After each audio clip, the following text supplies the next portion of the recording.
Okay, are we ready for the next one? Let's do it, man. Let's do it. Best annual Next one. slate.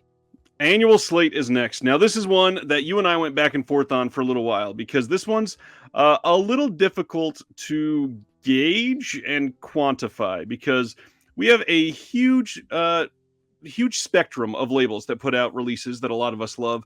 And when you see these labels put out a ton of releases every month or one release every 3 or 4 months, it's difficult to compare the two and say who was quote better. But the way that we looked at this was when you look at the overall complete total label production for an entire year, who had the absolute best list of films that they put out for 2022.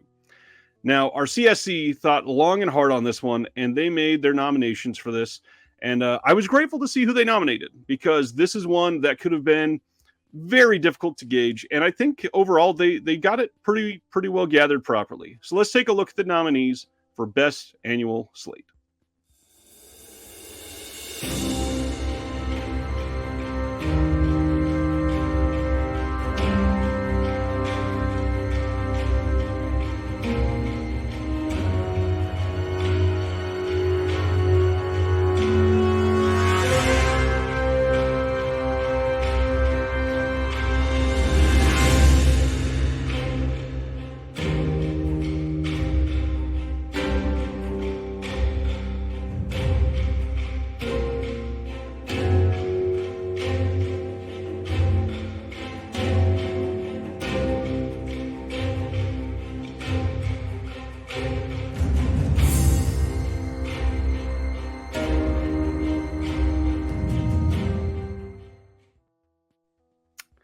All right. So this is a category, like I said, that's difficult. I really appreciate the output of many of these labels. If it was my choice, there are a couple labels that would stand out for me that we don't even have really great ways to view what they put out because they weren't nominated. So I want to give a little special shout out right now to some of the ones that are either quiet in what they put out or maybe a little smaller.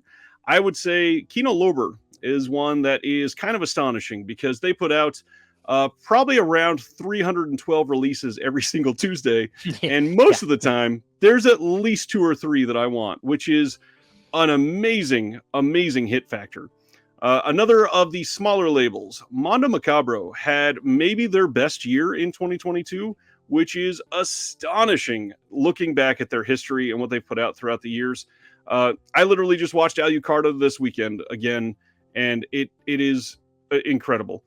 Some of these smaller labels like Air 4444 and Arrow Video and all the other ones that Arrow's not small, but all these other ones that are not nominated tonight, that is something that you just got to get out there and vote for. Again, we had a write-in option, but the community vote and the creator selection committee votes, kind of unsurprisingly, went to Vinegar Syndrome for 2022.